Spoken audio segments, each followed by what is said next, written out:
کہ ان کے پاس یہ ایک سنگل لارجسٹ گروپ ہے ایوان کا، لیکن اکثریت میں نہیں ہے اگر سارے لوگ مل کر حکومت بنائیں. لیکن میاں نواز شریف صاحب فرما رہے تھے کہ نہیں، جب ان کو وہ لارجسٹ گروپ ہے تو اخلاقی طور پر ہمیں اس کا راستہ نہیں روکنا چاہیے.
آج آپ اپنی پوری نظام کو دیکھیں.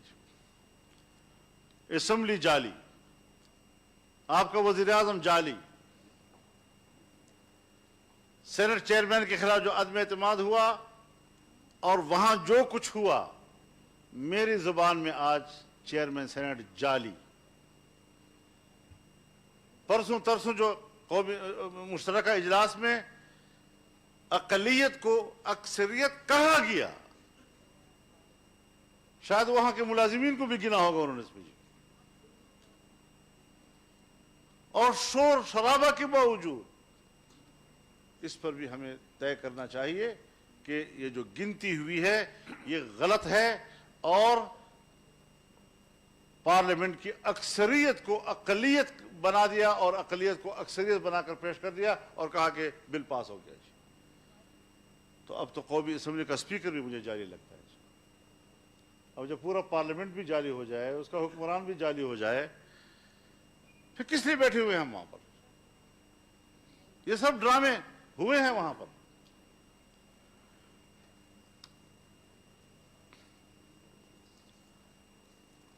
اور آج جو ایف ای ٹی ایف کے ذریعے سے قانون سازی ہو رہی ہے, یہ یہاں اب رکے گی نہیں. آپ کی ایٹمی صلاحیت کے خلاف بھی قرارداد آئے گی اور دباؤ آئے گا اجتماع کے اوپر. اب آپ پھنس چکے ہیں, اب اس سے نکلنے کے لیے مضبوط فیصلے کرنے ہوں گے. ڈی نیوکلرائزیشن جو ہے اس کے آپ انتظار کریں گے. اب تو اس نازک صورتحال سے کہ ہم اپنی عیاشیوں کے لیے پاکستان کو زندہ رکھنا چاہیں جتنے بھی ہم غلام بن جائیں, لیکن ہماری عیاشیاں زندہ رہیں, تو یہ تو کوئی زندگی نہیں ہے. پاکستان اول ہے ہمارے لیے, اس کی بقا اول ہے ہمارے لیے, باعزت بقا اس کے اول ہے ہمارے لیے, اور وہاں پر جو آئین ہے, آئین کے مطابق ہمارا نظام چلنا چاہیے. کبھی تجاویز آ جاتی ہیں صدارتی نظام. ہم نے آئینی اصلاحات کمیٹی میں اس بات پر اتفاق کیا تھا کہ آئین کے بنیادی ڈھانچے کا تعین کیا جائے, اور ہم نے 4 پلرز اس کے بتائے تھے اور اس پر اتفاق ہوا تھا. اسلام, جمہوریت, وفاقی طرز حکومت, پارلیمانی نظام.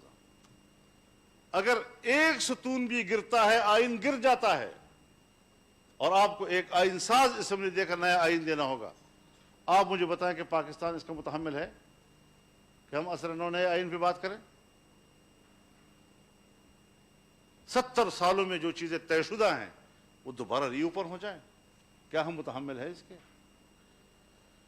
ان حوالوں سے بھی ہمیں اپنے مضبوط موقف کی طرف جانا ہوگا.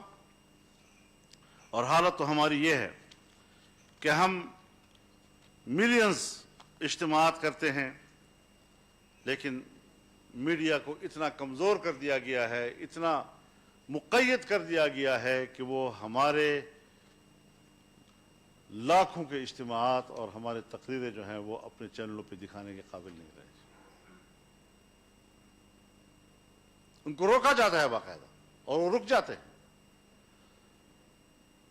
ہمیں میڈیا سے شکوہ اپنی جگہ پر, لیکن ہمیں میڈیا کی مظلومیت کو بھی سامنے رکھنا چاہیے, اور ان کی آزادی کے لیے بھی ہمیں ایک مضبوط موقف لینا چاہیے.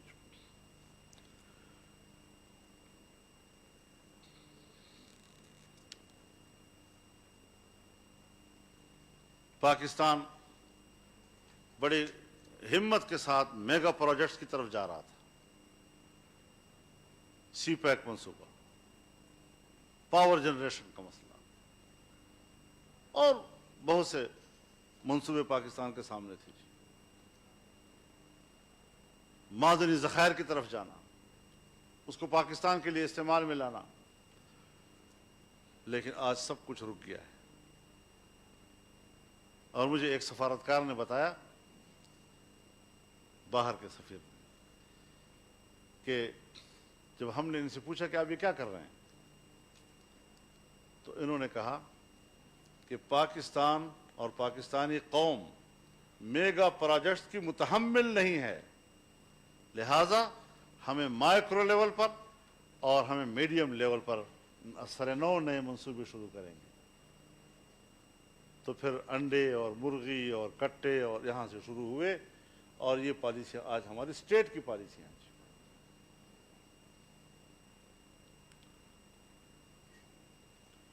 یہ ایسا موضوع ہے جی کہ اس پر آپ مجھ سے زیادہ بہتر جانتے ہیں، ہمیں یہ چیزیں دیکھنی ہوں گی کہ اگر آج کی ایک غیر آئینی حکومت دنیا کے کسی بھی ملک کے ساتھ یا بین الاقوامی کسی ادارے کے ساتھ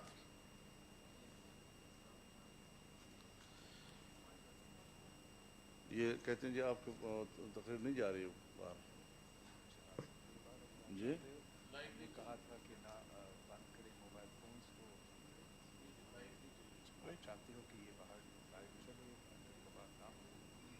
میرا تو خیال تھا کہ ہماری آج کی کانفرنس پبلک ہونی چاہیے تھی۔ ہمیں آپ اس میں طے کرنا ہے، اس کے بعد پریس کانفرنس کریں۔ میاں صاحب کا صدر صاحب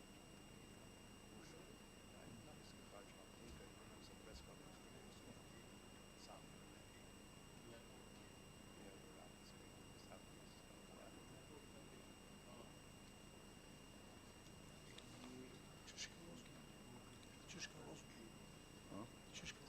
وہی چیز تاسو خبر لائیو نه بار نه ځي مخکې لاړل تاسو ورنه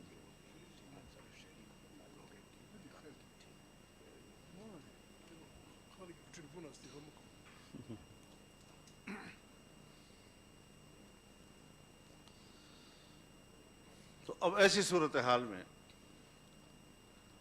میرے خیال میں حکومت تو ہماری آواز کو پبلک میں لے جانے سے روکتی ہے، لیکن آج اے پی سی نے بھی ہماری تقریر کو باہر جانے سے روک دیا ہے۔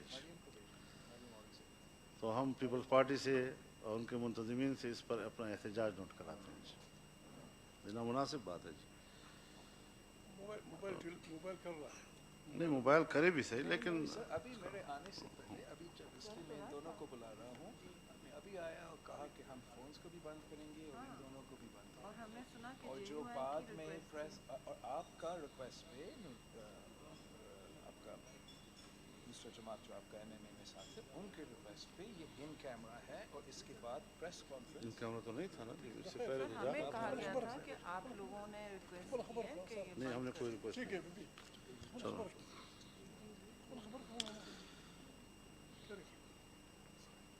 اب بنیادی بات یہ ہے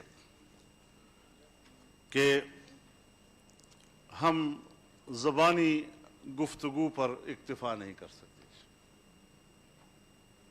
کہ آپ ہمیں کہیں کہ جی ہم اب لڑیں گے اور پیچھے نہیں ہٹیں گے، اور یہ آپ پیچھے بہت ہٹ چکے ہیں اور 2 سالوں میں ان کی بقا کا سبب آپ بنے ہیں۔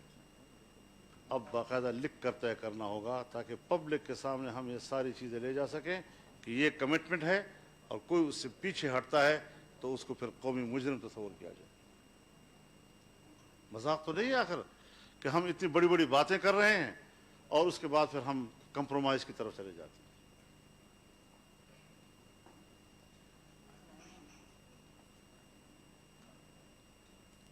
ٹی وی پہ نہیں چل رہا ہے، سوشل میڈیا پہ آپ لائیو ہمارا تو لائیو اگر آپ چاہتے ہو کہ یہ ٹھیک ہے، ہمارا کیمراز آپ کو سوشل میڈیا پہ لائیو کریں، صحیح ہے۔ لیکن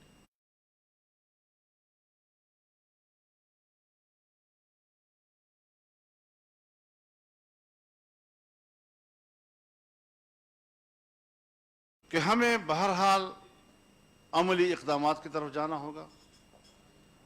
کمپرومائز کا راستہ بند ہے۔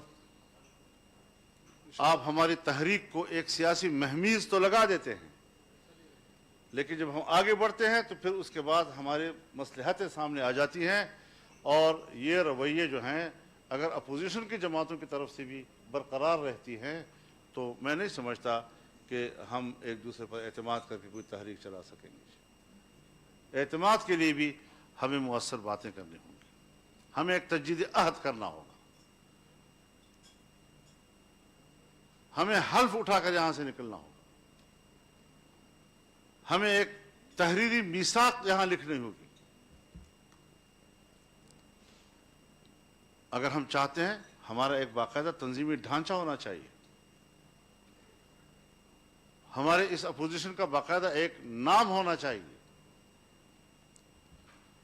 ہمیں ہر طرح کے سرکاری تقریبات کا بائیکاٹ کر لینا چاہیے، چاہے کتنے بھی بڑے ملک کا سپر پاور کا مہمان یہاں آئے، ہماری روایات یہ ہیں کہ ہم ان تقریبات میں چلے جاتے ہیں، لیکن ہمیں ان کو میسج دینا ہوگا کہ ہم اس کو نمائندہ حکومت ہی نہیں سمجھتے جو آپ کی میزبانی کر رہی ہے، لہذا ہم یہ آپ کو میسج دینا چاہتے ہیں کہ ہم آپ کی اس تقریب میں شریک نہیں ہو رہے ہیں۔ پارلیمنٹ میں قانون سازی کے عمل سے مکمل لا تعلق ہونے کا اعلان کرنا ہوگا۔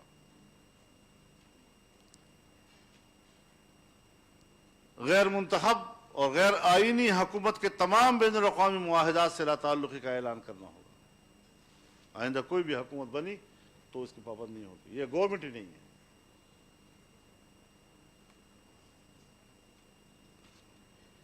قانون بنائے جاتے ہیں، منی لانڈرنگ کے حوالے سے بنائے جاتے ہیں۔ کیا آپ کو پتہ نہیں ہے سب حضرات کو کہ کالا دھن ہو یا غیر قانونی ترسیلات زر، خفیہ اداروں کا اصل بجٹ ہی وہی ہوا تھا۔ تو پھر جب ہم کہتے ہیں کہ پیسہ دہشت گردوں کے پاس جاتا ہے تو میرے خیال میں اس پیسے کا بھی راستہ بند ہونا چاہیے جو ریاستی دہشت گردی کے خلاف جاتا ہے، کیا حق میں چلا جاتا ہے۔